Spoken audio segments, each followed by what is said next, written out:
Bonjour à tous et à toutes, c'est Gilles Mansillon, bien-aimé famille humaine, je reviens à vous aujourd'hui, il est tôt pour une fois, je commençais la journée, le soleil s'est levé et donc je voulais juste parler aujourd'hui discuter de 2-3 idées qui est quand même qui sont assez importantes, c'est la guidance intérieure, parce que cette guidance intérieure veut vraiment nous amener à la libération.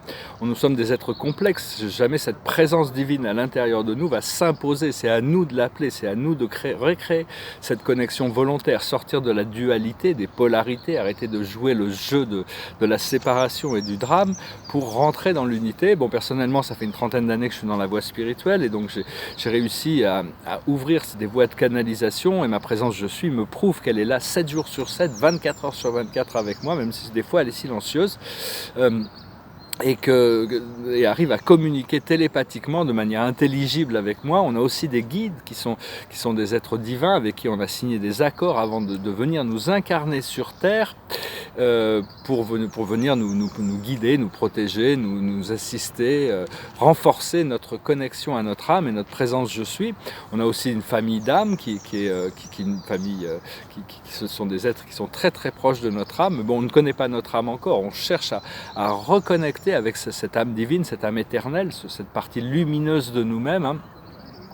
Et donc cette guidance éventuellement nous amène à la découverte de l'Esprit divin, qu'à travers le Saint-Esprit. C'est ce qu'on appelle la présence je suis, ou le moniteur de mystère, ou l'ajusteur de pensée. Mais ces êtres sont un fragment du créateur, du premier créateur, du Père universel qui s'est fragmenté. C'est l'Esprit de Dieu, c'est pas Dieu, mais c'est l'Esprit de Dieu. Pour nous, c'est Dieu. Et notre but ultime, c'est d'arriver à fusionner, une fois qu'on a retrouvé toutes les qualités de notre âme éternelle, il y a la possibilité de fusion avec notre présence je suis, et à partir de là, il n'y aura plus de présence je suis ou d'âme, il y aura ce nouvel être qui sera émergé. Mais enfin, la fusion peut se passer sur Terre, c'est assez rare. Il y a très très peu de gens qui ont réussi cette fusion sur Terre. Bon, il y a le Christ, il y a Enoch, il y en a peut-être quelques autres, mais enfin très très peu. La plupart, on complète l'ascension et puis la fusion se passe un peu après, de toute manière. Mais enfin bon, c'est vraiment l'aspiration, c'est de devenir un avec la volonté divine.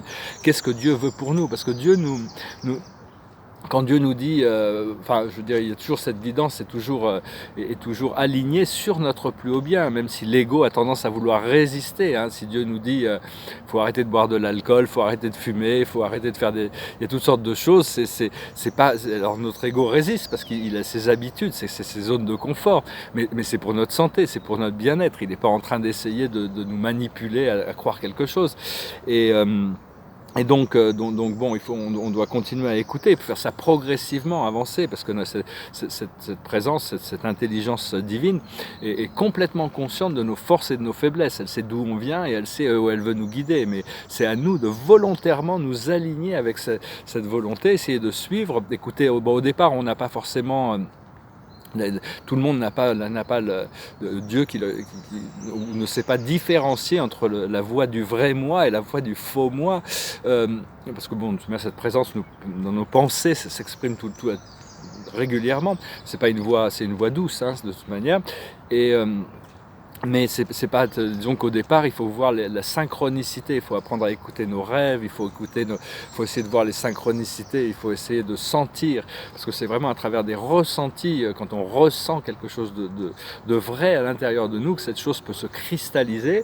Alors on demande des choses, quand on demande des choses, on crée une expansion dans l'univers, et cette expansion, une fois qu'on a demandé ces choses, on peut être pas la peine de demander 100 fois, l'esprit a enregistré, il se répète, l'esprit ne se répète pas.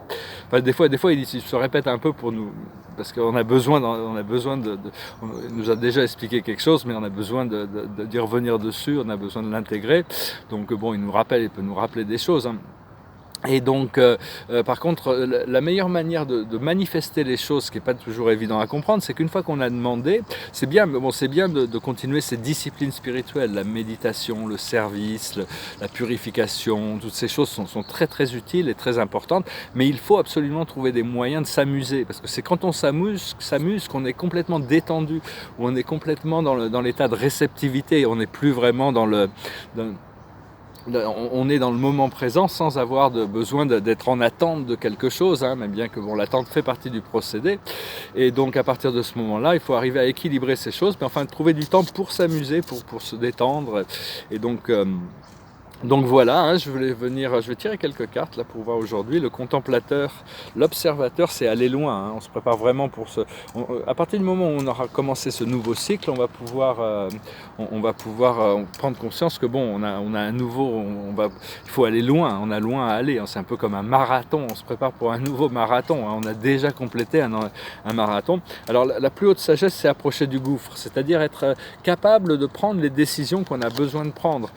Il y a des décisions, on doit lâcher prise sur certaines de ces choses du passé qui ne nous servent plus. Il faut avoir ce courage, parce qu'on a toutes sortes de zones de confort, des vieilles habitudes qui sont très très difficiles à abandonner, surtout parce que bon, c'est des habitudes qui sont très ancrées dans notre comportement, mais bon, pour arriver à atteindre cette libération du cycle de la dualité, il faut apprendre à lâcher prise sur certaines choses.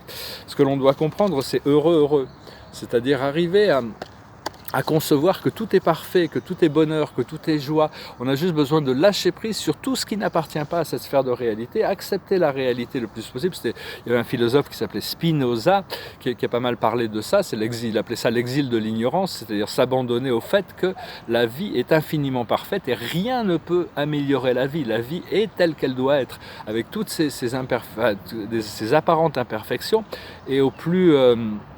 et à partir du moment où on est dans la totale acceptation, bon là en plus la carte signifie un peu accepter le bonheur dans chaque situation, mais à partir du moment où on est dans l'acceptation de la situation présente, on peut voir les choses qui ont besoin d'être améliorées, les choses qui doivent être lâchées prises, encore une fois, et les choses qui doivent être pour appeler ces nouvelles choses qui vont nous remplir. Et ce que l'on doit faire, c'est l'orphelin, c'est-à-dire on doit reconnecter avec notre source. On n'a jamais été déconnecté avec cette source, c'est un petit peu, c'est juste qu'on a créé des obstacles mentaux on a créé des obstacles, c'est des croyances aussi, hein, on n'est pas responsable j'arrive pas à retrouver la lumière là, ah non, je suis tout dans le noir. Bon, c'est pas grave, je suis juste une ombre, on a une part d'ombre en nous, et donc c'est juste cette part d'ombre en nous qui parfois est vraiment dominante, parce qu'on vit dans une matrice fantôme, et donc on a des conditionnements qui datent de l'enfance, et ça fait des générations, on a beaucoup de vies où on a adopté ces croyances, et donc on a besoin de les désengager une après l'autre, hein, pour retrouver toute notre place dans le monde, se connecter, et l'aboutissant c'est le vent du changement, c'est-à-dire on va pouvoir, le vent va tourner de toute manière, hein, donc ce qu'il faut c'est que quand le vent va dans la bonne direction, c'est-à-dire que quand les énergies sont chaotiques, ce sont toutes ces choses qui sont en train de remonter qu'on a besoin de lâcher prise. À ce moment-là, il faut descendre les voiles, hein, il faut naviguer avec les grosses vagues, et puis, mais par contre quand on sent que le vent va dans la bonne direction, à ce moment-là on met les voiles et on se laisse porter par ces choses, par ces énergies, hein. Donc voilà, hein, il y a toutes sortes une libération qui se prépare, hein. On continue à s'aligner avec cette présence intérieure, suivre la guidance. On n'a pas, c'est notre créateur, notre source, bon, c'est vraiment l'interprète des sens et des valeurs à l'intérieur de nous, même si on ne s'en rend pas compte. C'est cette présence qui nous amène au sens et aux valeurs des choses, et donc il faut continuer à l'écouter, il faut continuer à la suivre, et avoir confiance que la liberté sera au bout du chemin. De toute manière, on a toujours été créé libre, c'est juste quand on vit dans un monde, on vit vraiment une période où c'est bousculé aussi, on vit la fin des temps, c'est l'apocalypse, c'est le moment où toutes les imperfections du monde remontent, ressortent, pour nous faire voir pour pouvoir être transmutés, pour pouvoir être libérés, il y a une déconstruction de toute la matrice matérielle, de cette société matérialiste, qui a beaucoup de richesses dans cette société matérialiste, des richesses matérielles, mais il y a très peu de richesses spirituelles. C'est une société qui est assez pauvre en esprit, et donc elle a besoin d'être déconstruite pour pouvoir reconstruire quelque chose d'autre. Tout le monde sait qu'il y a quelque chose qui ne va pas avec le monde, quoi. C'est un petit peu comme dans le film Matrix, hein, on s'aperçoit qu'il y a quelque chose qui ne va pas quand même. Donc voilà, mais enfin bon, faut savoir que bon, tout vient c'est un grand procédé qui est en train de se passer. Et donc on y participe, hein, on est très important dans l'expansion de l'univers, chacun de nous, on est tous une pièce importante du puzzle de la création. Avec toutes nos pensées, nos paroles et nos actions, on touche l'ensemble du monde, l'ensemble de la planète, mais aussi l'ensemble de l'univers. Il y a toutes sortes de civilisations qui sont qui écoutent tout ce qui se passe ici. Ils sont peut-être loin dans l'espace physique, ils sont peut-être loin dimensionnellement, mais au plus ils s'élèvent dimensionnellement, au plus c'est facile pour eux d'avoir une vision étendue sur les choses. Donc voilà, je vais finir avec une chanson, c'est une chanson qui nous rappelle la beauté du monde, et donc ça va, it goes like this.